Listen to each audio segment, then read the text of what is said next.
नमस्कार। चलिए आज एक बहुत ही महत्वपूर्ण विषय पर बात करते हैं। दिल्ली राशन कार्ड योजना 2026 के नए अपडेट्स। आवेदन प्रक्रिया फिर से शुरू हो चुकी है और इसकी नई गाइडलाइंस को समझना हर आवेदक के लिए बेहद जरूरी है। तो बिना समय बर्बाद किए सीधे काम की बात पर आते हैं और इन नए नियमों को डिकोड करते हैं। 2 लाख, जी हाँ, 2 लाख ये कोई छोटा नंबर नहीं है। दिल्ली सरकार ने घोषणा की है कि 2026 में पूरे 2 लाख नए राशन कार्ड जारी किए जाएंगे। इसका सीधा सा मतलब है कि ज़्यादा से ज़्यादा ज़रूरतमंद परिवारों तक सरकारी योजनाओं का लाभ पहुंचने वाला है। प्रशासन इस बार सच में बहुत बड़े स्तर पर काम कर रहा है। इस चर्चा में हम 4 मुख्य बातों पर गौर करेंगे। पहला, दिल्ली का नया डिजिटल बदलाव। दूसरा, आय सीमा और अयोग्यता के नए नियम जिन पर हमारा खास फोकस रहेगा। तीसरा, जरूरी दस्तावेजों की लिस्ट। और अंत में पूरी ऑनलाइन आवेदन प्रक्रिया। तो चलिए सबसे पहले बात करते हैं दिल्ली के 2026 डिजिटल बदलाव के बारे में। याद है जब सरकारी दफ्तरों के बाहर सुबह 4 बजे से लंबी लाइनों में लगना पड़ता था? खैर, अब वो दिन पूरी तरह से लद गए हैं। अब पूरा सिस्टम ई डिस्ट्रिक्ट और फूड सिक्योरिटी पोर्टल्स के जरिए 100% डिजिटल हो गया है। मतलब अब घर बैठे बस एक स्मार्टफोन की मदद से नया राशन कार्ड बनवाया जा सकता है। और तो और, अगर परिवार के किसी नए सदस्य का नाम जुड़वाना हो तो वो भी बिना किसी धक्के खाए चुटकियों में हो जाएगा।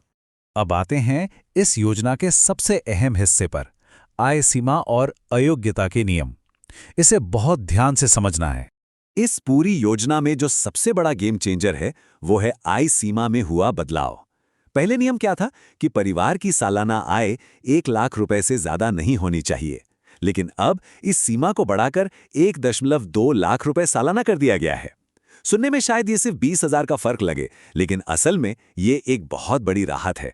जो परिवार पहले थोड़े से अंतर की वजह से इस योजना से बाहर रह जाते थे, अब वो भी इस दायरे में आ सकेंगे और उन्हें इसका पूरा फायदा मिलेगा।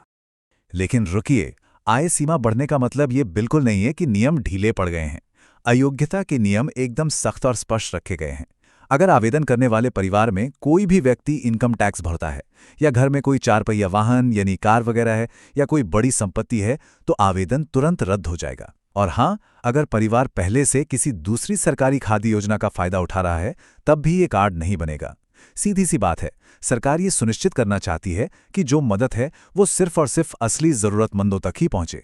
चलिए अब बात करते हैं उन जरूरी दस्तावेजों की जो इस प्रक्रिया के लिए चाहिए होंगे।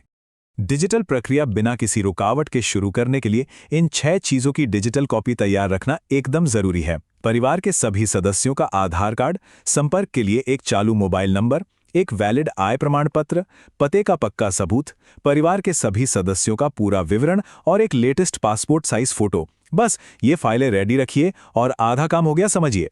कागजात तैयार होने के बाद अब बारी आती है ऑनलाइन आवेदन प्रक्रिया की। पूरी प्रक्रिया सिर्फ 4 बहुत ही आसान चरणों में सिमटी हुई है। चरण 1, सबसे पहले दिल्ली खाद्य सुरक्षा पोर्टल की ऑफिशियल वेबसाइट पर जाना है। चरण 2, वहां होम पेज पर ही apply online for food security का ऑप्शन देखेगा, उस पर क्लिक करना है। चरण 3, क्लिक करते ही सिस्टम ई डिस्ट्रिक्ट पोर्टल पर ले जाएगा, बस वहां अपना लॉगिन कर लेना है। और आखिर में चरण 4, अपनी सारी जानकारी बहुत ही सावधानी से भरनी है और जो डॉक्यूमेंट्स अभी हमने डिस्कस किए उन्हें अपलोड कर देना है। बस पूरी प्रक्रिया यहीं समाप्त है ना। बिल्कुल आसान। तो ये था दिल्ली सरकार की नई डिजिटल राशन कार्ड योजना 2026 का पूरा विश्लेषण। 2 लाख नए कार्ड और 1.2 लाख रुपए की बढ़ी हुई आय सीमा, ये दोनों ही बहुत सकारात्मक और बड़े कदम हैं। लेकिन चर्चा को खत्म करने से पहले एक बड़ा सवाल जरूर छोड़ना चाहूंगा। ये 100% डिजिटल प्रक्रिया उन परिवारों तक कैसे पहुंचेगी जिनके पास आज भी स्मार्टफोन या इंटरनेट की सुविधा नहीं है? क्या डिजिटल होना ही काफी है या हमें और भी जमीनी समाधानों की जरूरत है? ये एक ऐसा सवाल है जो भविष्य के डिजिटल गवर्नेंस की असली दिशा तय करेगा। इस विश्लेषण में जुड़ने के लिए बहुत बहुत धन्यवाद।